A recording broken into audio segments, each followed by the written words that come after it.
Hi! When the going gets tough, the tough gets going. Someone said, जुस्तजू शर्त है इंसान की बुलंदी के लिए.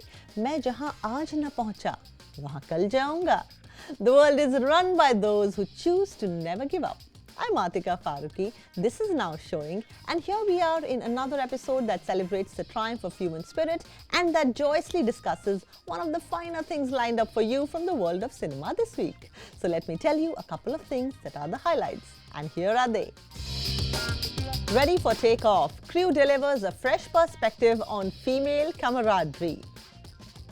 A gripping tale of survival, The Goat Life chronicles a journey of hope and despair, meticulously captured on camera. A candid chat with one of the most nuanced filmmakers of our times, Imtiaz Ali on his next film, Chamkila. And Diljit Dosanjh on why his life and music is so different from others.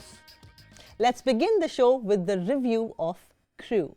Set against the backdrop of the aviation industry, the newly released film Crew takes viewers on a journey through the lives of in-flight supervisor Geeta Sethi, played by Tabu, senior flight attendant Jasmine Rana, that is Kareena Kapoor Khan, and junior flight attendant Divya Bajwa, played by Kriti Sanon, who all work for Kohinoor Airlines.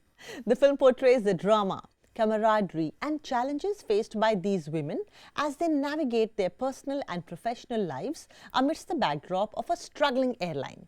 The trio, portrayed by actresses in their 30s, 40s and 50s respectively, bring a refreshing dynamic to the screen, showcasing age inclusivity rarely seen in Indian cinema. Despite the presence of male characters like Diljit Dosanjh and Kapil Sharma, the focus remains firmly on the women, highlighting their complexities and relationships. Kareena's Jasmine shines, adding depth to the story. She effortlessly embodies Jasmine's fierce, unyielding nature, willing to bend her ethics for her goals. Her portrayal brings vibrancy to the narrative, marking a glamorous return for her. Kareena's charisma is undeniable, and her rendition of Sona Kitna Sona Hai adds sparkle to the film. Tabu's Geeta steps into a glam zone, but the writing falls short of showcasing her full potential. Her banter-filled scenes with Jasmine are highlights, hinting at the chemistry between these strong characters. Tabu brings a sense of calm and natural emotion to her role, especially in her scenes with Kapil, who plays her husband. Kriti's Divya has a rich backstory, but the writers only scratch the surface of her character. Rajesh Sharma and Trupti Khamkar deliver impressive performances. However, Shashwat Chatterjee feels underutilized as Vijay Walia, a character resembling Vijay Mallya.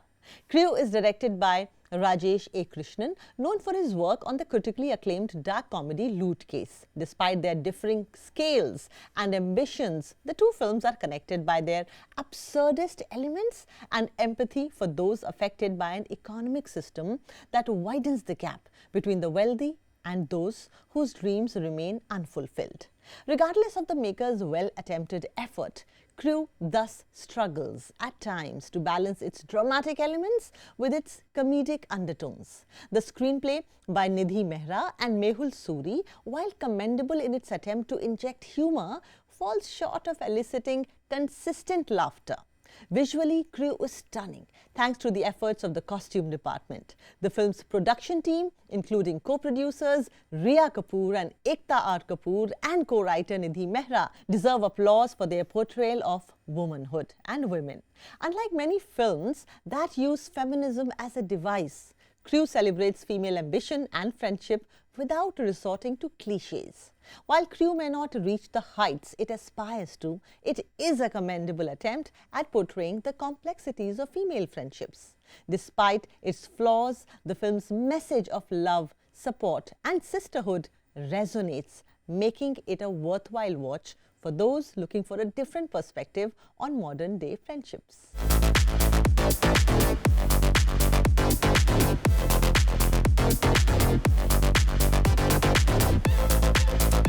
And now let's talk about The Goat Life. Goat Life, directed by Blessy and adapted from Benjamin's novel Goat Days, the Malayalam film The Goat Life, also titled as Adu Jeevitham, in Malayalam, narrates the harrowing story of Najib Muhammad, a Malayali immigrant portrayed by Prithviraj Sukumaran. Living happily in Kerala with his wife Saini, played by Amala Paul, Najib decides to seek employment in the Gulf to provide a better life for his family. However, his journey takes a drastic turn when he ends up stranded in the desert, forced into slavery as a goat herder with no means of escape.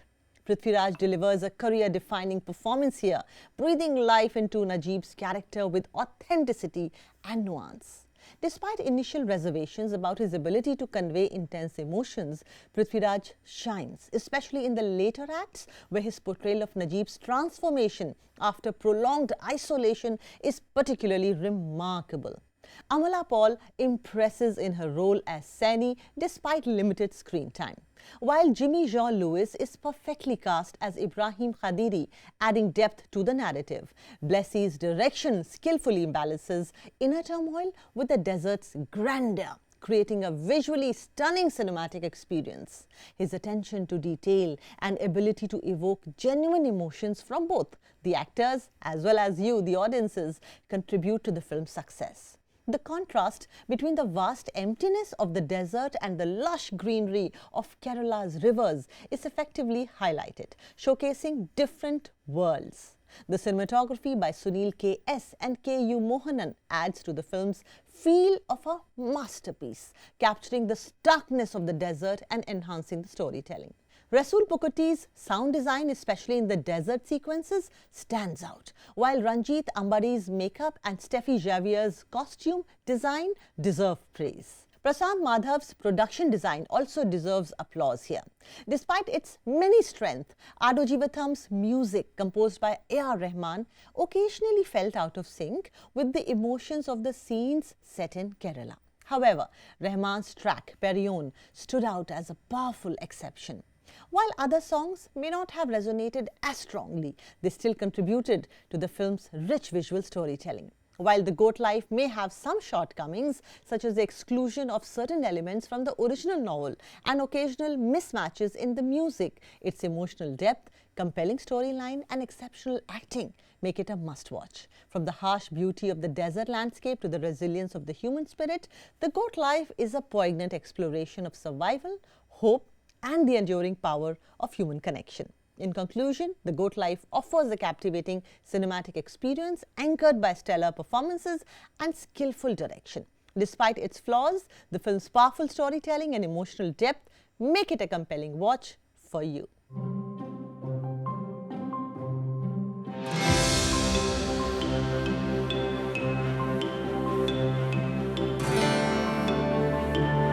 Imtiaz Ali is not a faint-hearted man. Behind his very soft exterior is a steel mind that is resolute to up the qualitative content of cinema each time he hits back at the box office. This time he comes back with a film called Chamkila, based on the life of a local folk singer in Punjab who, along with his wife, was a sold-out artist and was phenomenally popular, but at the same time a target of accusations of profanities. Shot dead at the age of 27, this man's story was yearning to come to our screens. What went into it and what makes a story worth telling? I met up with Imtiaz Ali at his very simple and earthy office that told a million stories. मैं आपकी फिल्में जो बहुत सालों से देखती आ रही हूँ, मैंने आपको कई बार ये बात शायद एक दो बार मैसेज पे भी बोली है कि your films are a very beautiful statement on man-woman relationship. The politics of it, the spirituality of it, the connection of it. और मैनहुड का पर्सपेक्टिव वुमनहुड से मिला है और वुमनहुड का पर्सपेक्टिव मुझे मैनहुड से मिला है. किस तरह से एक आदमी बेकरार है एक हक के लिए, जस्ट द वे बॉलीवुड ने या लिटरेचर ने अक्सर ये दिखाया कि औरत तड़पती है एक आदमी से एक हक के लिए, एक एम्ब्रेस के लिए. आपकी फिल्मों में मैंने ज़्यादातर देखा कि एक लड़का तड़प रहा होता है अपनी प्रेमिका से एक खूबसूरत सांत्वना के लिए. हर फिल्म में ये कनेक्शन मैंने देखा है. जब भी मेट में एक बात जो मुझे इतनी अच्छी लगी थी, मुझे लगा ये बहुत ही संवेदनशील कोई निर्देशक ही डाल सकता है, और ये शायद बात मैंने आपको नहीं बताई. कि शाहिद कपूर को करीना बोलती हैं जब वो अपनी माँ से बहुत नाराज होते हैं, वो कहते हैं तुम्हें उसे माफ करना होगा। क्यों? क्योंकि वो प्यार में थी, और प्यार में लोग अक्सर भूल कर देते हैं, ये ऐसे कदम उठाते हैं जो बहुत साइंटिफिक ना सही हो, गलत नहीं होता, कुछ सही गलत नहीं होता। पहली बार हमने माँ को उस पॉइंट ऑफ व्यू से देखा कि माँ प्यार में हो सकती है किसी और के जो आपका बाप ना हो, और अगर वो चली जाती है तो आपको माफ करना होगा। आई थॉट कि ये ट्रैक तो एक अलग फिल्म मांगता है। कभी फुर्सत हो और कॉमर्स का बहुत ज्यादा प्रेशर आपके ऊपर ना हो। नहीं, commerce is also fine because अब तो इस तरह की कहानी काफी मतलब मेन स्ट्रीम हो सकती है, the way you show it, है ना? Can be. चलिए हम लिखते हैं, आप बनाइए। आप लिखिए तो मैं जरूर बना दूंगा। लिखने वालों की कमी है, बनाने वाले तो बहुत है इंडस्ट्री में। इश्क मिटाए हाय हाय। नेटफ्लिक्स के उस दिन जब उनकी पूरी स्लेट लॉन्च हुई, मुझे ऐसा लगा, मैंने मोनिका को बोला भी, मोनिका जो हेड है, कि सारे प्रोजेक्ट्स में से इस एक धुन ने और इस एक ट्रेलर ने मेरा दिल जीत लिया। पहले तो मुझे उनके गानों के बारे में बताया गया। मुझे ऐसा एहसास हुआ कि जब मैं पंजाब जाता था शूट करने के लिए, वहाँ जो स्टाफ है, जो लोग मतलब ढाबों पे मिलते हैं, या जो बस ड्राइवर्स हैं, या जो ख़ास पंजाब के पुराने लोग हैं, वो हमेशा कहते हैं कि फाइनली एंटरटेनमेंट के लिए वो चमकीला के गाने सुनते हैं। तो कोई चमकीला है जो एक बहुत मतलब डीप सेटिस्फैक्शन वाली फीलिंग उनको देता है, जिनसे उनका फिर ज़िंदगी आगे बढ़ जाती है। सो आई वॉज इंट्रीग्ड। फिर गाने सुने, क्योंकि चमकीला का नाम हमने नहीं सुना था, मैंने खुद नहीं सुना। गुरदास मान एंड अदर्स, करेक्ट, नॉट चमकीला। देन व्हाई नॉट चमकीला? चमकीला का नाम हमने क्यों नहीं सुना था पंजाब के बाहर? वो इसलिए क्योंकि वो बहुत ग्रास रूट कलाकार था। वो गांव में ज़्यादा परफॉर्म किया करते थे। मान साहब की तरह वो कभी इस तरफ का रुझान नहीं हुआ, बिकॉज ज़िंदगी ही नहीं रही उनकी। 27 साल की उम्र में मौत ही हो गई, तो फिर he could never make the trip to out of Punjab and ऐसा। हमारे एक प्रोडक्शन हेड हैं, फ्रेंड हैं, अब वो हमारे साथ नहीं काम करते बिकॉज अब वो खेती कर रहे हैं। उनका नाम राजेश शर्मा है।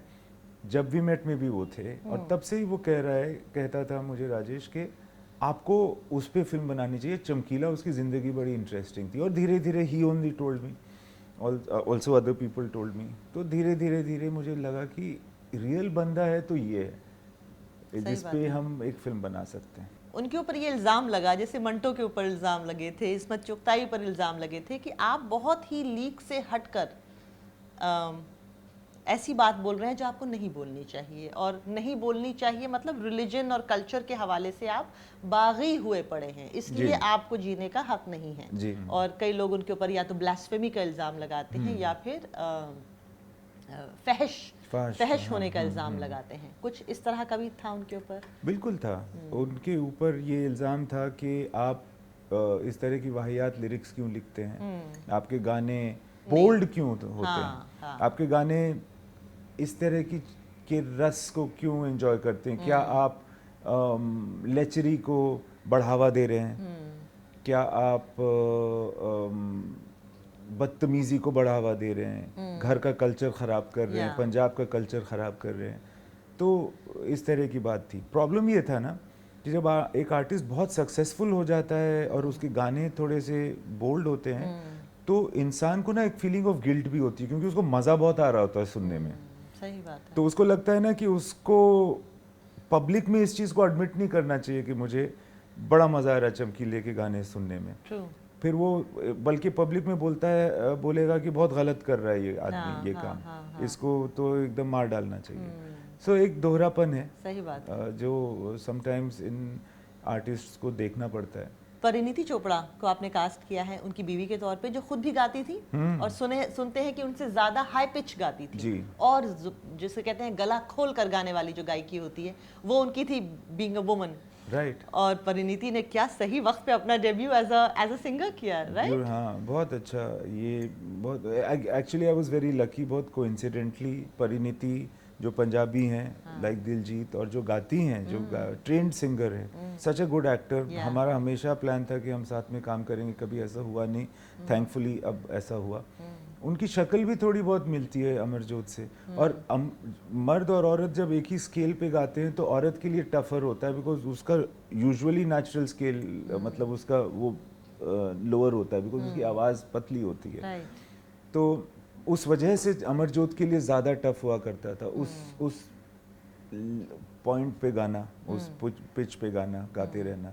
तो परिणीति के लिए भी बहुत टफ था, बट उसने बहुत मेहनत की और actually she's a very talented singer.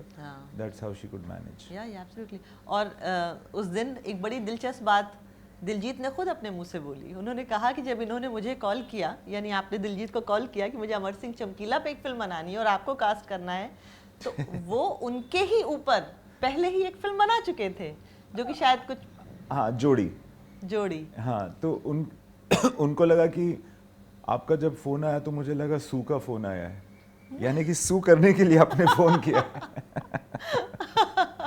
मगर उन्होंने फिक्शनलाइज किया था। उन्होंने कुछ इवेंट्स से फिक्शनलाइज करके कहानी बनाई थी, तो उनको लगा कि पता नहीं हमने क्यों फोन किया, हमारे पास राइट्स है, उनको पता था कि राइट्स हमारे पास है। But then I told him, हाँ बड़ा इंटरेस्टिंग था उससे मिलना, बिकॉज उन्होंने कहानी बताई। ऐसा होता है ना कि आर्टिस्ट को डायरेक्टर कहानी बताता है या राइटर ने पहले उसने बताया कि सर देखो हमने ना ये बना दिया है, अब देख लो। बट उसका हमारे कहानी से कोई लेना देना नहीं था। So my take was totally different, so we went ahead and made it. But is it, can you call it a biography?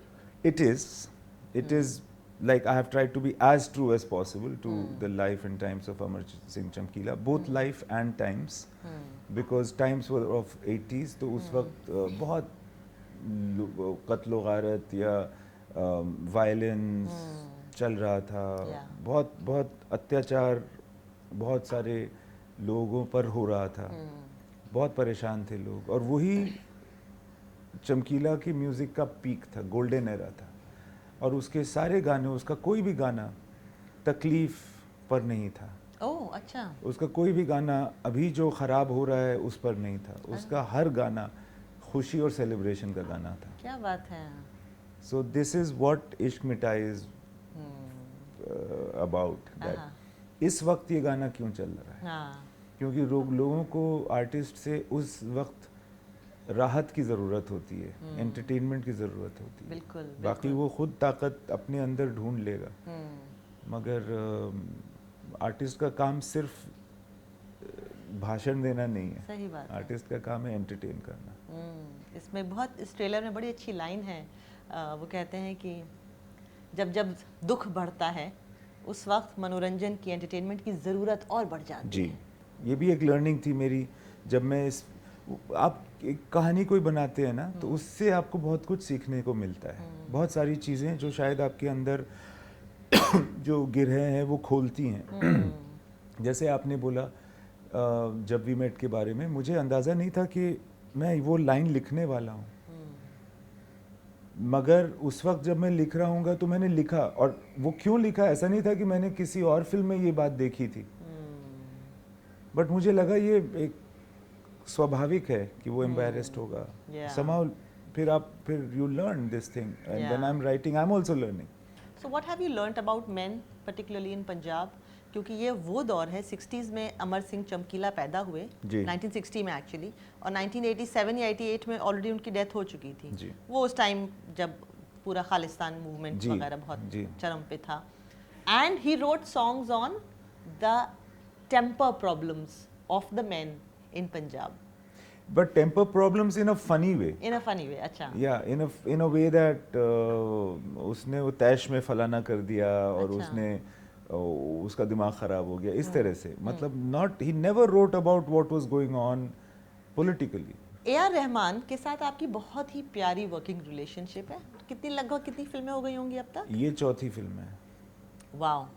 कोई एक ऐसा दिन बताइए during the making of the music which will never leave you as a memory.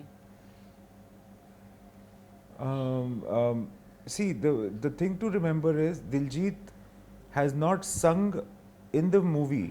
He has not sung a composition of Rahman, because Diljit is the voice of Chamkila, And Chamkila in the film cannot sing a song which he's not made, right? Wow. He will only sing in Punjabi because all his songs are in Punjabi.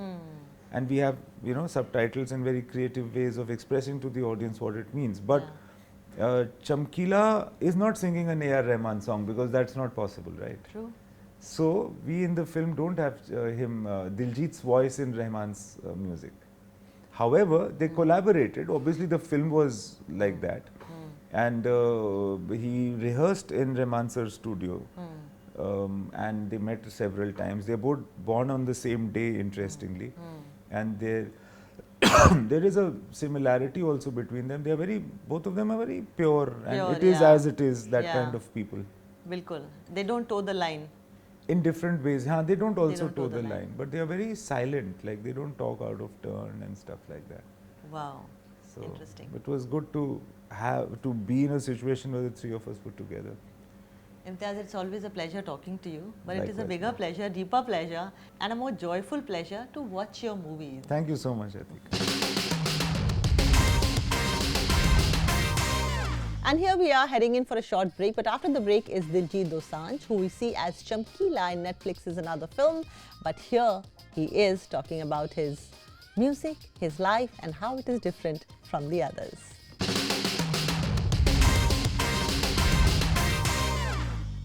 Welcome back to Now Showing. I'm Atika Farooqui. Who could have essayed the role of a young sensation who is difficult to be boxed in the world of music other than Diljit Dosanjh himself? So here is Diljit Dosanjh talking about how his life and his music is so different from others. एक तो ये कि मैं ਤੁਹਾਡੇ ਨਾਲ ਪੰਜਾਬੀ ਸਿੱਖਦੇ ਜਾਵਾਂਗੀ जाओ आज दूजा ये स्वैग की ਹੁੰਦਾ है पहले साग बनता है घर में उसके आप जब उसको खाते हो ना जी तब आप फिर उसको स्वैग की तरह खाते हो अच्छा तो साग को खाना ही स्वैग है साग को खाना ही स्वैग है ऑसम है जी ऑसम तभी ये स्वैग इतना मशहूर होता है एक्चुअली पूरी दुनिया में क्योंकि हेल्दी भी होता है इसलिए पूरी दुनिया में मशहूर अच्छा पंजाबी और उर्दू जब मिक्स होती है तब कमाल होता है लाइक गुलजार साहब जब करते हैं इवन आपका जो गाना था की बानू दुनिया दा उसमें भी था अल्लाह बिस्मिल्लाह मेरी जुगनी कितना मजा आता है ना जब भाषाएं मिलती हैं कल्चर्स मिलते हैं तो आप क्यों लिखते हैं कि मेरी पोर्श मेरे थला फिर ये आप क्यों लिखते हैं फिर नहीं पोर्श अगर है मेरे पास पोर्श है मैंने इसीलिए गाया अच्छा ऐसे नहीं कि मैंने ऐसे कुछ गा दिया जो चीज मेरे पास नहीं है मेरे पास पोर्श है और मैं उसको चलाता हूँ क्या बात तो मैंने इसलिए गाया उसको क्या बात है हमारी जो इंडस्ट्री है या हमारी main stream entertainment industry India की भी और बाहर की भी ऐसी है कि ये कुछ साँचे बना के रखे हुए इन्होंने कि जी आपका लुक ऐसा होना चाहिए आप अंग्रेजी में बात कर दें होने चाहिए है ना आपका एक पर्सनालिटी वैसी होनी चाहिए बालों में जेल होना चाहिए वो एक बना के रखा हुआ था आपने उसको तोड़ दिया उड़ता पंजाब जब आपने की फिलौरी आपने की आपका यही लुक था हाँ आपने रब के गीत गाने से शुरुआत की थी हाँ लेकिन आप देखिए आज कितने अच्छे मुकाम पे आप पहुंचे हैं मेरे जो फैन जो हैं गाने के चाहे फिल्मों के उन्होंने मुझे ऐसे ही देखा है तो उनको मैं कभी निराश नहीं करना चाहता उन्हीं के लिए ही तो मैं काम करता हूँ जो सबसे पहले कोई गाना आता है फिल्म आती है तो वो जरूर देखते हैं सुनते हैं तो उनको मैं कभी भी ऐसे लेट डाउन नहीं करना चाहूंगा जब से मैं शुरू हुआ हूँ कुछ 18 साल से मेरी एल्बम आई थी पहली तो तब से मैं शादियों में कॉन्सर्ट्स में गा रहा हूँ और तब से उन्होंने मुझे प्यार दिया है तब से उन्होंने जब भी मैं मिलता हूँ पेरेंट्स को भी बोलते हैं कि हम भी चाहते हैं हमारे बच्चा टर्बन बांधे हम तुम हमें ऐसे अच्छे लगते हो तो मैं अब वो खराब नहीं करना चाहता किसी भी कीमत पे तो लेकिन ऐसा होता है कि एक चीज मना करता हूँ तो दूसरी उससे बड़ी आ जाती है तो अब आई एम हैप्पी जो है सब ऐसे मैं हैप्पी मैं खुश हूँ तो आपका एक एक्टर प्रोफाइल है एक परफॉर्मर सिंगर लिरिक राइटर अपना सब कुछ आप खुद ही करते हैं आप तो नहीं लिरिसिस्ट है हमारे पास बहुत जो अच्छा चले लेकिन कई तो आपने खुद भी लिखे हैं ना मतलब पहले लिखे थे मैंने आपकी पहचान रही है ना तो उसमें आप रेफरेंस हमेशा मेरी गाना ही रहता है दिलजीत ये बताइए कि आपकी उम्र तो कोई अभी 50 साल की भी नहीं हुई है काम आपने काफी कुछ कर लिया है आपने एक सेलिब्रिटी स्टेटस भी हासिल कर लिया है बहुत शोहरत भी आपको मिल गई है पोर्श वोश तो बता दिया कि बैंक बैलेंस भी बढ़िया है नहीं वो पोर्श तो इसलिए बताया क्योंकि आपने बोला कि आपने क्यों गाया अरे मजाक कर रही हैं वैसे मेरी पोर्श पिछले 2 साल से 150 किलोमीटर ही चली है क्या बात कर रहे हैं चलती नहीं है मैं तो प्रोड्यूसर्स के पैसे पे होता हूँ नहीं पेट्रोल ही बहुत महंगा हो रखा है नहीं वैसे टाइम नहीं लगता चलाने का तो वो पोर्श रखी कहाँ है घर पे खड़ी है पंजाब अच्छा, तो आप रहते कहाँ हैं दिलजीत? मैं होटलों में। ज्यादातर कहाँ के होटलों में रहते हैं? मतलब कहीं बॉम्बे रह लिया, कभी इंग्लैंड चले गए, कभी यूएस चले गए, कभी कहीं चंडीगढ़ चले गए, कभी कहाँ चले, जहाँ काम हो वहीं चले गए होटल में। तो वैसे आपका घर कहाँ है, रिहाइश कहाँ है? पोस्टल एड्रेस, खत आते हैं तो कहाँ आते हैं? खत कहाँ आते हैं, मेल्स आती हैं अब तो। बात करने का अंदाज है मियां। खत इनकम टैक्स के आते हैं, जब भी आते हैं वो लोग जाने आते हैं घर पे। क्या लिखा होता है उसमें?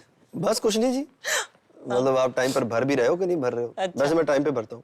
पक्का? हाँ जी, मेरे रेड हुई थी कुछ पहले, तब ज्यादा नॉलेज नहीं थी। हाँ। कुछ 2011 की बात है। हाँ। तो उसके बाद मैंने सारा अपना, मतलब तब ऐसे नहीं कि जानबूझ के नहीं था मेरा क्लियर। हाँ, सबको क्लियर रखना चाहिए, क्योंकि उसके बाद फिर प्रॉब्लम आ जाती है। तब भी एक जो बड़े ऑफिसर थे उन्होंने मुझे यही बोला था, कहते बच्चा तू अच्छा है, अभी तुम्हारे रेड हुई है, आगे से तुम और आगे बढ़ते जाओगे, तुम्हारा अभी से क्लियर होता जाएगा, सब क्लीन हो जाएगा। सही बात है। तो तब से कुछ 2011 से रेगुलरली सब क्लीन चल रहा है, कोई